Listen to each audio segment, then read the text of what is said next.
রাজ্যে হাইকোর্টের তরফ থেকে যে ওবিসি সংক্রান্ত বিষয় নিয়ে জটিলতা শুরু হয়েছিল, আজকে তার স্থগিতাদেশ আপাতত অমান্য করল সুপ্রিম কোর্ট।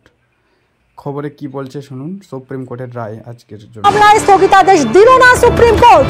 কি নির্দেশ সুপ্রিম কোর্টে জানবো অর্ণব আমাদের প্রতিনিধির কাছ থেকে। অর্ণব, দেখো, প্রধান বিচারপতি টি ওয়াই চন্দ্রচূড়, বিচারপতি জে.বি. পার্দিওয়ালা এবং বিচারপতি মনোজ মিশ্রের বেঞ্চ আজকে যে মামলা পৌঁছয় প্রায় 5 লক্ষ ওবিসি কাস্ট সার্টিফিকেট বাতিল মামলা, যা মে মাসের 3য় সপ্তাহে কলকাতা হাইকোর্ট রায়ের মাধ্যমে স্পষ্ট করে দেয়, সেই রায় চ্যালেঞ্জ করে সুপ্রিম কোর্টে মামলা করেছিল আমাদের রাজ্যের ব্যাকওয়ার্ড ওয়েলফেয়ার ক্লাস কমিশন।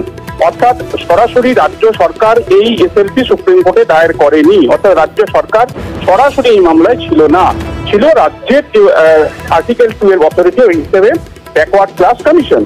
তাদের সেই মামলায় এই মুহূর্তে কোনো হস্তক্ষেপ করে কোনো স্থগিতাদেশ দিল না।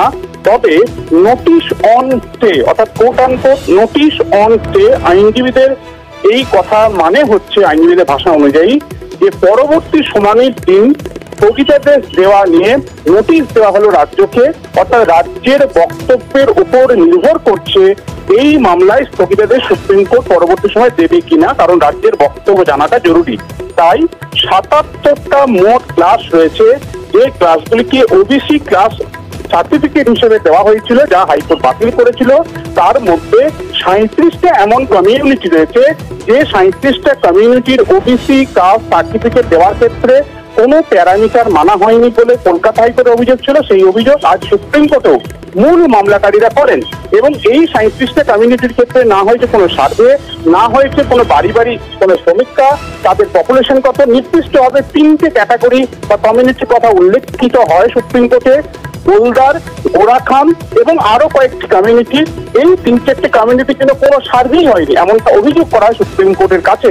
তখনই এই মামলা সুপ্রিম কোর্ট তরফে প্রধান বিচারপতি জানান এই মামলা আরো শুনানির প্রয়োজন রয়েছে এবং যেহেতু এই সমীক্ষার প্রশ্নে সমীক্ষা হয়েছিল কি হয়নি এই বিষয়টি জানার জন্য রাজ্যের বক্তব্য জানা অত্যন্ত জরুরি, তাই রাজ্যকে এই মামলায় নোটিশ করা হলো। নোটিশ অন স্টে, অর্থাৎ যে জাজমেন্টটা হাইকোর্ট দিয়েছিল সেটাকে স্থগিতাদেশ সুপ্রিম কোর্ট না দিল। এর ব্যাখ্যা হচ্ছে আপাতত কলকাতা হাইকোর্টের জাজমেন্টটা এফেক্টিভ থাকছে না। তবে শুক্রবার দিন অর্থাৎ 16ই আগস্ট এই মামলা শুনানির সময়টি বিষয়টি স্পষ্ট হবে।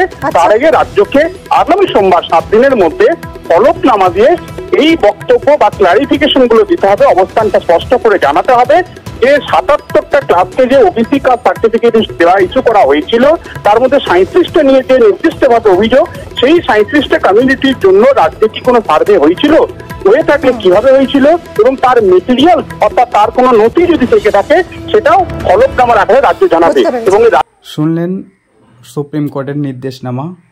আপাতত 16ই আগস্ট আসল চূড়ান্ত শুনানি হবে। তার জন্য সুপ্রিম কোর্ট রাজ্যকে কিছুদিনের জন্য 7 দিনের জন্য নির্দেশনামা দিতে হবে যে 37টা কাস্টকে কীভাবে সার্ভে করে ওবিসি দেওয়া হয়েছিল। রাজ্যের ওপর অনেকটা নির্ভর করছে ওবিসি বাতিল হবে কি হবে না। তবে তার জন্য আমাদের 16ই আগস্ট অবধি ওয়েট করতে হবে আর কিছুদিন।